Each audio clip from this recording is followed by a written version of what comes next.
Welcome to Beyond the Crunch, the Mindfulness Game Plan. Real conversations about mindfulness, wellness, and the habits that drive better performance at work and in life.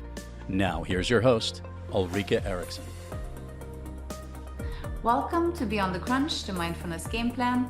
I'm Ulrika Eriksson, Syracuse Crunch mindfulness and wellness coach. On today's episode, we have someone very special with us. She is a certified mindset and happiness coach. She is also a recruiter extraordinaire. I'm so happy to have with me today Jill Popkin, who I know also can be found under the name Levine. That's right. I like to confuse people. Thank you for being here. Thanks for having me. I'm excited to talk about my story and see if we can help anyone out there. No, I'm so happy truly to have you. I know one of the first times really you and I met and talked, you told me your story about being diagnosed with cancer, a word that, just sets fear and pain and stirs up so many emotions in many people. And your story was just so incredible to me. And I really just would love for you to share this with our listeners and start wherever you want to start. Happy to. Well, we'll tell a cancer story in a very short clip, and then it's really what happened after. That's really, I think, the story and what people could take away from. So about 12 years ago, I was diagnosed with stage 4 non-Hodgkin's lymphoma. I missed a couple of the symptoms, which is good for people to know. I had terrible backache, back pain. I was really itchy from head to toe, this uncontrollable itch. I started to have stomach pains, but it was really the back pain that brought me to several doctors. Everyone said I was stressed. I wasn't sleeping well. I wound up getting a new bed. I had just started a new big job at LinkedIn, and they told me I was stressed at work, and I knew I didn't feel stressed, but you believe what the doctors say. And within 3 weeks of that, I was diagnosed with this blood cancer. Ironically, I had already gone for blood work a month prior, and all my labs were fine. Because when you go to the doctor and you do typical blood work, no one's looking for cancer, and there was nothing to tell anyone that, I was about to be on my deathbed. So I was diagnosed in April. By the time I got into Sloan Kettering, I had 106 fever and I was paralyzed. And all of my organs were shutting down. So even though I was stage 4, technically think about it like stage 40, and that's really where I was. And I'll never forget, my doctor said I may have gotten there a little bit too late. Lo and behold, I go to Sloan Kettering, and right as they're about to infuse my first chemo treatment, at that very millisecond, on TV, I look up and we have breaking news. President Obama said, we have just gotten Osama bin Laden. And there was something in that moment that I said, if we can get Osama bin Laden, we can kill this cancer. That's really where the mindset started to shift. I went through chemo. What I did not know until I went through the, Sloan Kettering, I did not know that if you were in a trial, you can only do exactly what they say. You cannot take a Tylenol. You can't take a vitamin. You can't do anything holistic. I didn't know that. So I started my own journey as I'm thinking about the chemotherapy, and I'm understanding that people in my trial are dying. Many people, actually, most people in my trial did not make it. I was petrified. That's really where the fear came in. It wasn't the cancer any longer. It was the treatment that I really thought was, going to do me in. Here I have a 5-year-old. So I started to do a lot of research on what does the rest of the world do when they don't have chemotherapy. I knew I was still going to do the chemo because I was so scared to not do it. I wanted to trust them, but a strong part of me knew not to. So at that moment, I just really became the CEO of my own body, and I learned very quickly that I had to not be honest with my medical team, and I was going to embark on an entirely separate journey simultaneously and really jump into Eastern medicine. And what does that mean? I wound up doing reiki 3 days a week. I wound up doing acupuncture 2 days a week. I wound up overdosing on green tea extract and ashwagandha and turmeric. I was eating blueberries and cinnamon. Every meal had blueberries, broccoli, and cinnamon. I was walking and walking and walking, understanding that cancer cells really can't live in an oxygenated area. The hospitals don't teach you this. The doctors don't tell you anything. It's you take the chemotherapy, that is it. Even if you stay overnight, when I would try to, eat something healthy, there's nothing healthy even on the menu, right? So just the Western medicine is just very, as far as I can see now, almost backwards. But this is where we are. I didn't have that much information until I did have a lot more information. So I wound up creating my own protocol. I started to consume as much content and information. Actually, I found doctors who left Memorial Sloan Kettering to go into the holistic world, and I started to read their books to see how they were healing people through food, understanding that food really could be the pharmacy. So my first thing I did is I walked into Whole Foods, and I'll never forget the manager of the vitamin aisle said to me, he was an 88-year-old man, and he said, "What's going on?" I told him I have stage 4 cancer and I'm doing chemotherapy. And he said, "The chemo is going to kill you. You need to get off of it." I said, "I can't." So he walked me down the aisle. I bought everything. There are things I couldn't even pronounce. I just said yes to everything. As I started to feel like I was in control, and that's the key term here, I felt that everything I was doing was literally eating away my cancer. How I was able to visualize it, I'm not sure. But I started to get into a mindset where I was able to visualize something different. I was no longer scared. I was almost excited. I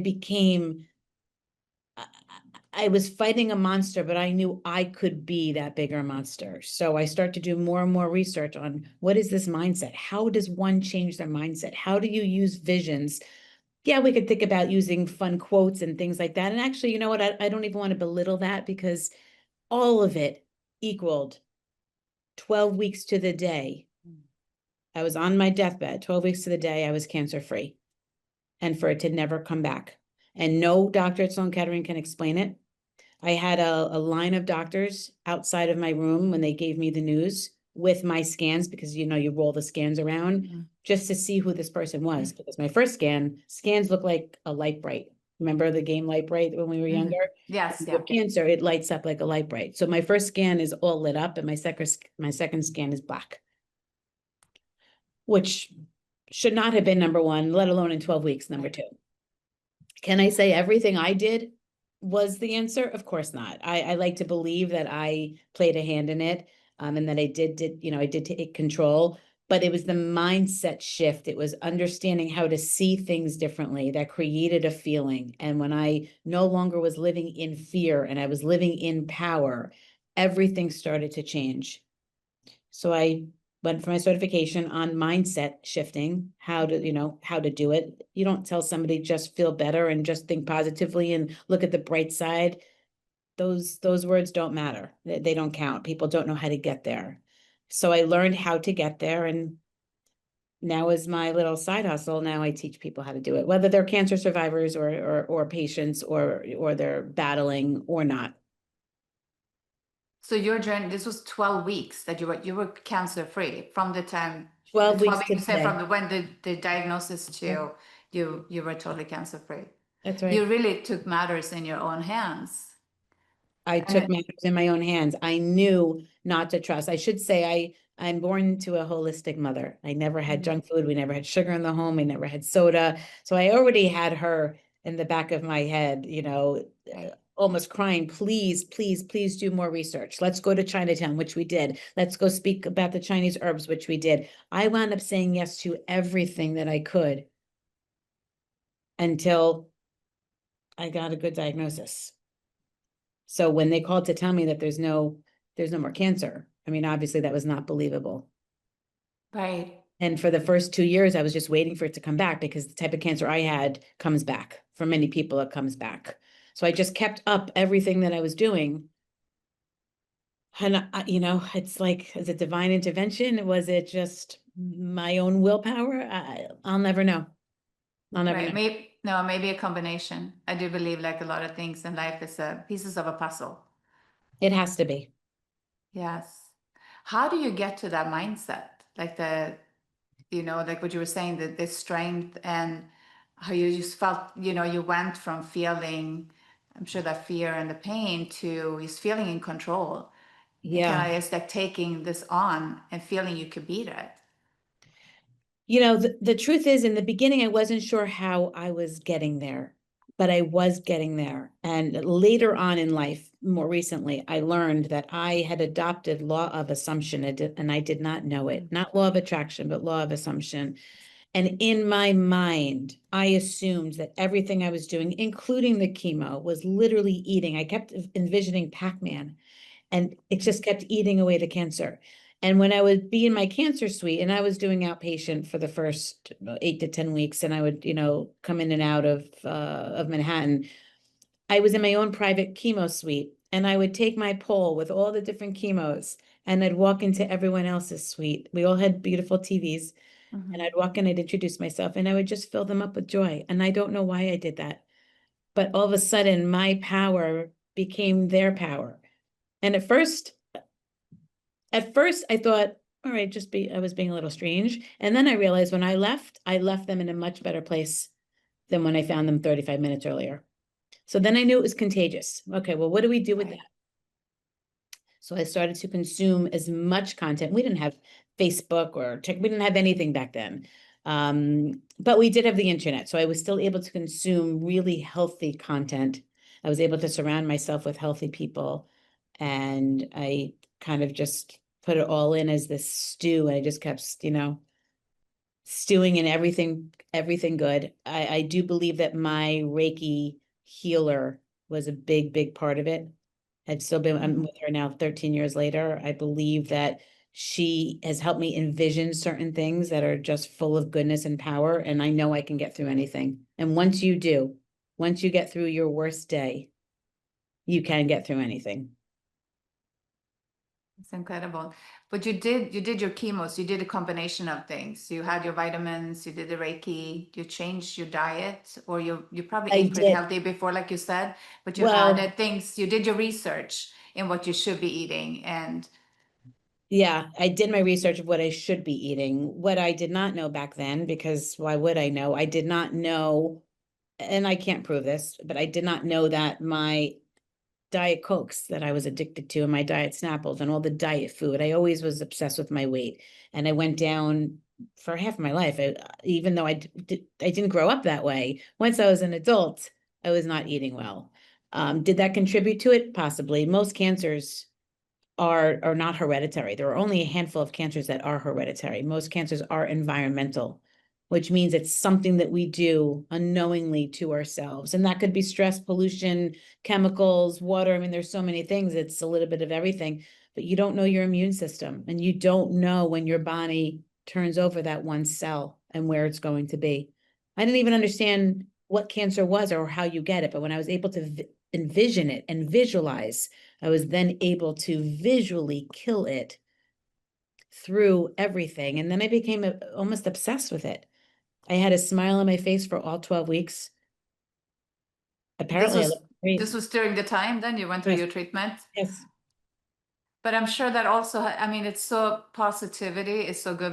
Visualization to me is incredible. It's so good, you know, any area of life, but also for the other patients that were there, like you were saying, you're spreading, you know, you come in with a smile on your face, yeah. which must have felt incredible to them. It definitely felt incredible to them. And another thing that really helped me through that I think about later on is I started to blog. And I had a lot of followers. I had several thousand followers, and every day I'd pick up hundreds more. I didn't even know some of these people. And then I would see the same people. It would tell you when they would log in. So I would see how often they were logging in to read. And they would fill me up with such joy, such power, such happiness that it just allowed me to fight another day. And I think that's what I was taking with me. I was taking what they were doing for me, and I was paying it forward to all of the other patients. And there's no HIPAA rule because you're all out there with glass doors. We all know what we have. I'm in a non-Hodgkin's lymphoma chemo center. Right. So you can speak freely, but I just got to know people, and I would just leave them, letting them know that they will be perfectly fine, that you do not die with cancer these days. That's for the old world. So you kind of found the strength, you said in that moment, you saw that the news on TV that made you feel like At you could that do very this. moment, Yes. at So that very this moment. is when you felt your strength. Yes. Yes, that very moment I turned to my doctor who was about to put the epidural in my spine, and I turned around, I said, if we can get bin Laden, we can get this cancer. And I'll never forget, his voice cracked because he was going to cry. And he said, we're trying, baby girl, we're trying. Well, you did it. I did it. Yeah, so I did it. all the pieces. I want to go back to the symptoms, like you said, because you were saying that there were symptoms that maybe are not the most common symptoms to find the cancer, or even like you did the blood work and it didn't show anything. Because I often hear too, people do their yearly checkups and Sure. everything is fine. And it's curious. I always love hearing these things and different types of treatments and taking care of ourselves. Yeah. Combination. I've always believed in the combination of the Western and Eastern medicine. I find it's both good and very intriguing, and just finding what works. So this is fascinating. I mean, once you understand that many countries don't even use chemo, that's when the eyes start to open. Okay, so what exactly are they doing? But back to your question about what the symptoms were, and it's important for people to know and to be the CEO of their own body, because my symptoms were, swept under the rug by each doctor. I wound up having terrible back pain. That was really my first symptom. And I went to two different orthopedic surgeons just to understand. They did the x-ray. You don't see cancer in the x-ray. It didn't reach my bone at that point. It did wind up reaching my bones. They would not just give me an MRI. So they would just give me painkillers, which I was on for several weeks. And I would bring a heating pad with me every place we went, every restaurant, every friend's house, to my office. I needed the heating pad. I was then heating up the cancer. Didn't know that. Yeah. Probably within a month and a half, I used to wake up at 3 o'clock in the morning, starving for hot dog rolls. I don't know what that was, but I would eat a whole bag of it. So then that brought me to the gastro. But I was really, really itchy from head to toe, this insane itch that's from the inside out. So I didn't have, people shouldn't be nervous. It's not a rash. It's not something that you can see. It's inside, because that's the lymphoma tickling you as it's growing. So I'm having all of these symptoms at once, and then I'm not feeling well. And on top of that. And at that point, when I went for the MRI, finally I fought for the MRI, which they didn't want to give me. It took me 3 separate visits for me to demand it. And through that MRI, they found tumors almost head to toe. Every organ had tumors, my bones. It did not reach my brain, and it did not reach my inside my spine, my lymphatic system.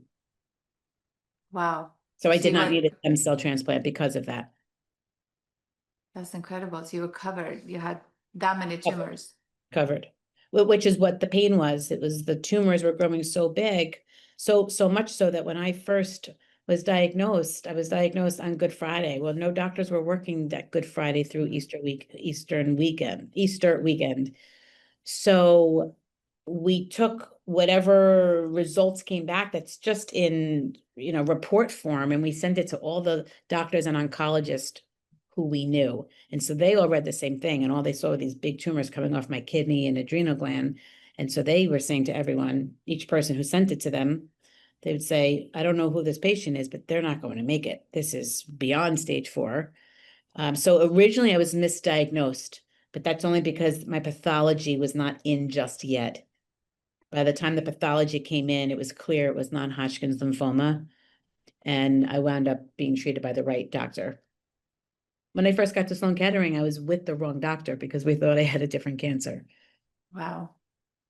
And when you started doing your research, I mean, how did you go about? What was the first thing you went looking for? Or were you just like scrambling, The going first over the thing, internet? I literally started Google, well, somebody had said Reiki. I didn't even know what that was. So I just Googled cancer and Reiki.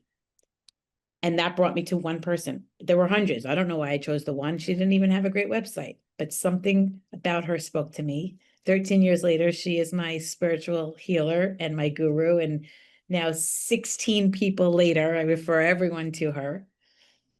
I'm her whole business at this point. Yeah.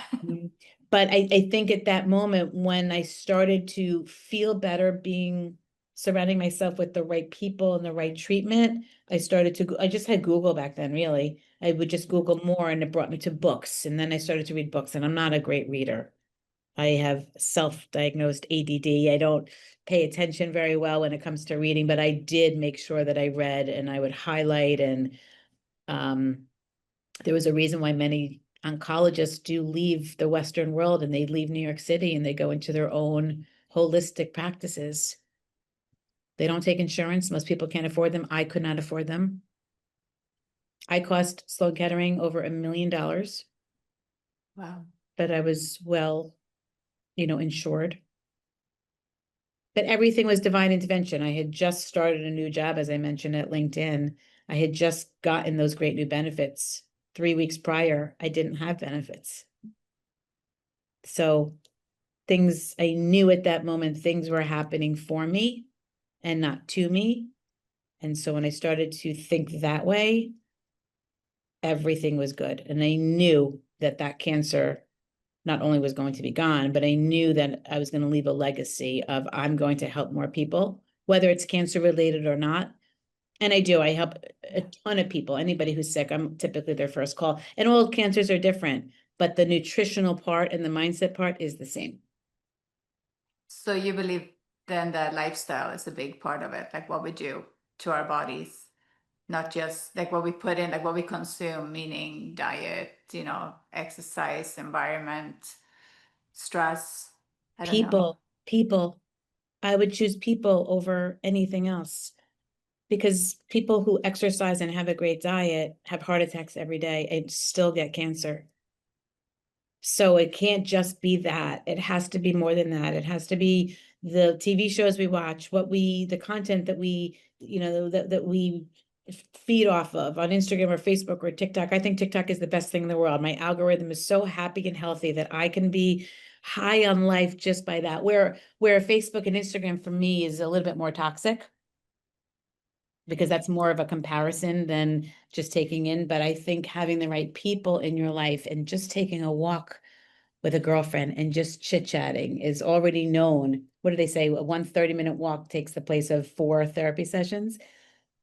Even Yes, if you're not nature too, right? in I'm a family in nature. nature, grounding, being outdoors, and true, surrounding yourself with goodness.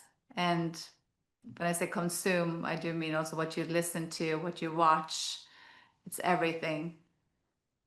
It's everything, but people don't realize that. Most people don't recognize that what they consume is not just food and exercise and Yeah. alcohol. I do my best to I drink actually very rarely now. I was drinking more then, but now I'm very conscious of my alcohol intake, because now it's the only thing you see. I mean, that's what my algorithm picks up, is everybody, who's getting sick from alcohol.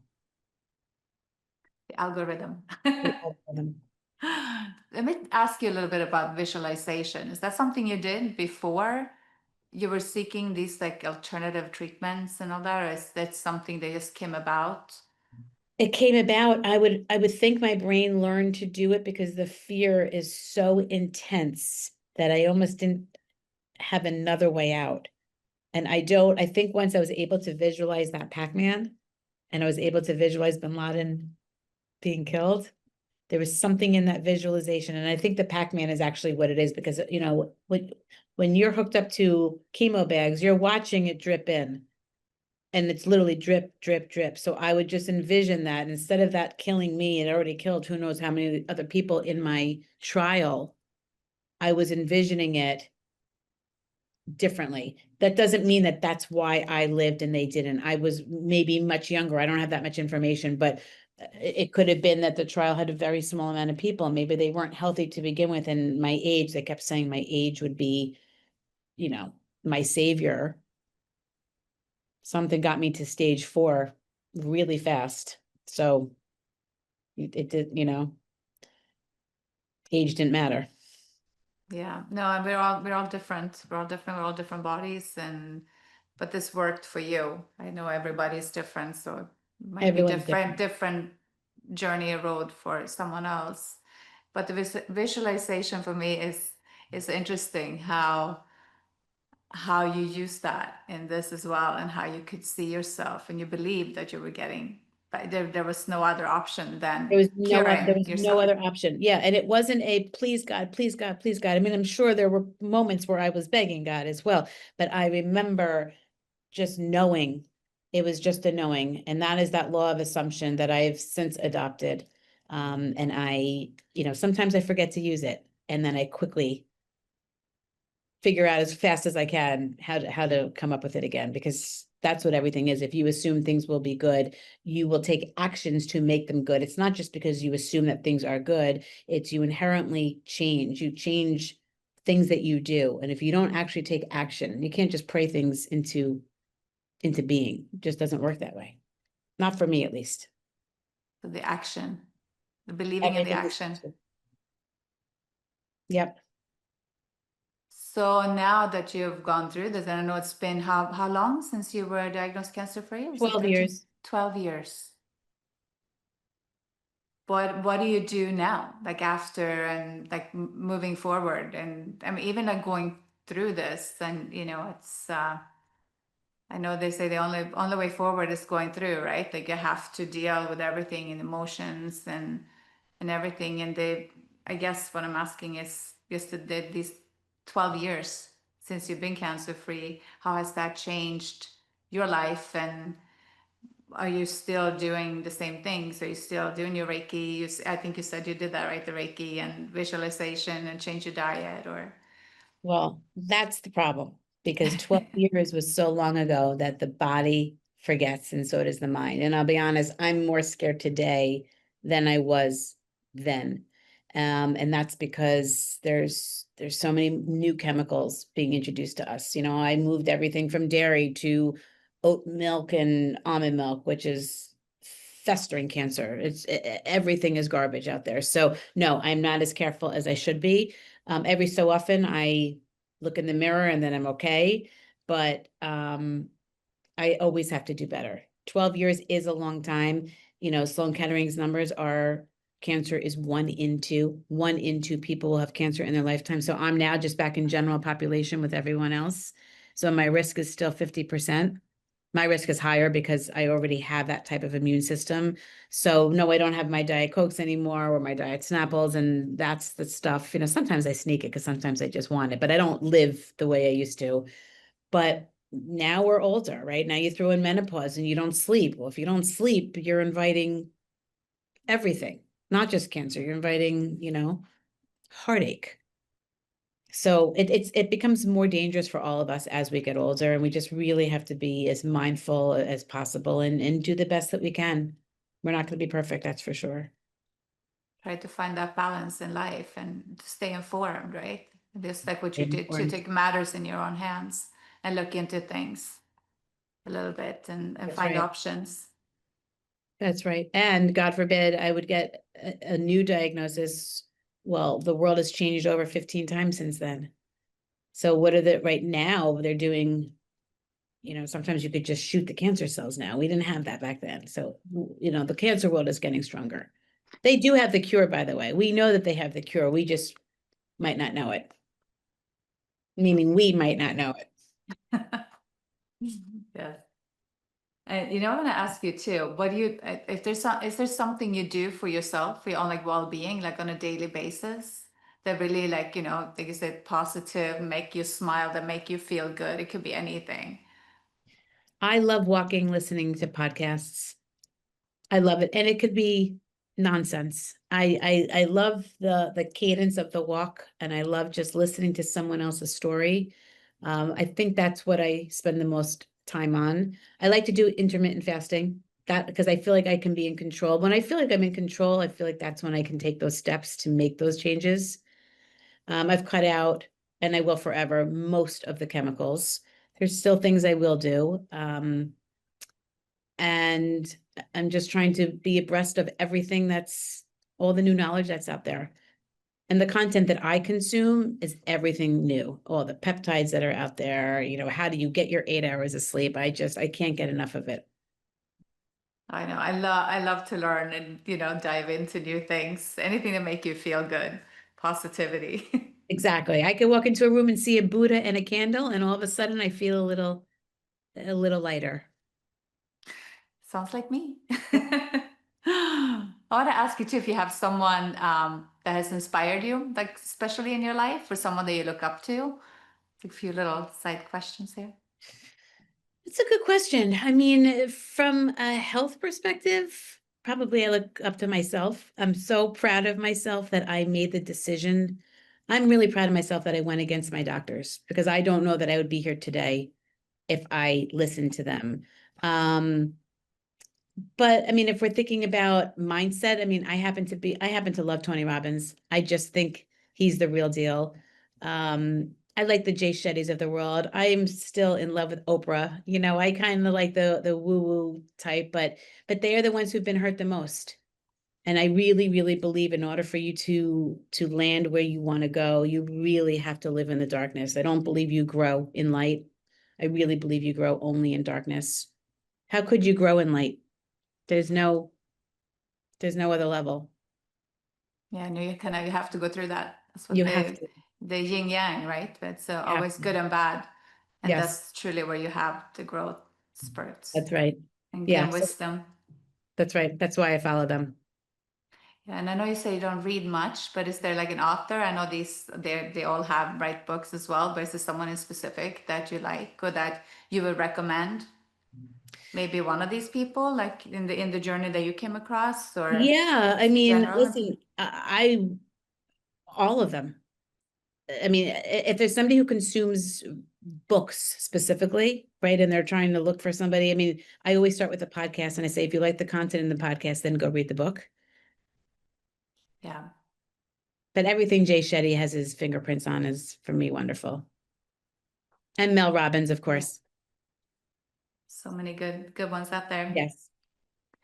I'm very big on quotes, and I love, positive sayings. Or if there's, want to ask you if you have a favorite quote, or if there's something that you live by, like words that you live by, or words of wisdom, anything like that you want to share.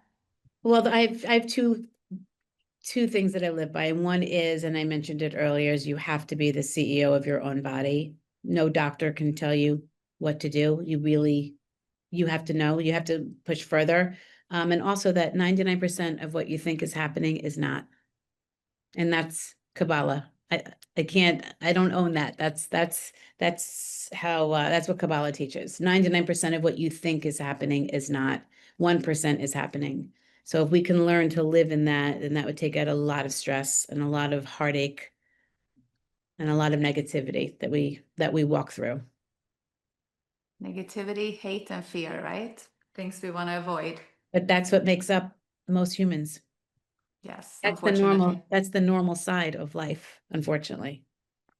Well, it's what we see, I think, a lot. So it's important to find that happiness and the joy, and to find, especially when we're searching on internet or whatever social media we use, you can watch your own algorithm and see Right, where your eyeballs go. What right, is it that you're listening to or watching? And it's right, good to do that. It's good to take inventory every now and then and right. see And if where you're your going head's down a at. rabbit hole and something negative, what are you getting out of that? You are getting something out of it, but what is it? Yes, it'll feel good. That's right. I'm so happy to have you on here today. We got to continue this conversation. I'm sure we can have a few more Yes, I'm sure. episodes with you. But I want to see how our listeners can connect with you. I know you got your mindset and happiness coaching, Yes, and yes. Yes. So if they want to read about my story or they want to connect with me, they can always go to positivelyjill.com. That's just my website. They can just send me a DM and I'll get in touch with them. And if they just want to understand some holistic paths out there that some people are just so afraid of the information, they don't even know where to find it. I'm happy to point them in the right direction. it can be overwhelming. So It is I always find overwhelming. this is great if you can find some guidance to where to get Yes. started. Anything else you want to share or promote before we wrap things No, up? no, No. that's, yeah, thank you. Thank you so much for being here and for sharing your story and how you really went through this. matters in own hands, which I do love. My pleasure. Stay healthy. Stay well. Thank you. Stay Thank you. You happy. too. Thank you so much, Jill. Take care. And to all our listeners, I just want to thank you for being here. And I want to leave you with a few words of wisdom. We see what we want to see, and we hear what we want to hear. Make sure to truly listen and to ask questions to understand. Be mindful. Until next time, peace, love, and light. Thanks for listening to Beyond the Crunch, the Mindfulness Game Plan. This podcast is made possible thanks to the support of Amerique Credit Union, Inova Marine Insurance, the Lobdell family, Marcon Companies, the New York State Office of Mental Health, Pinnacle Employee Services, Todd Roich and Family, Upstate Medical University, and the Syracuse Crunch. Be sure to follow and subscribe on YouTube, Spotify, or wherever you get your podcasts. And keep your mindset in the game.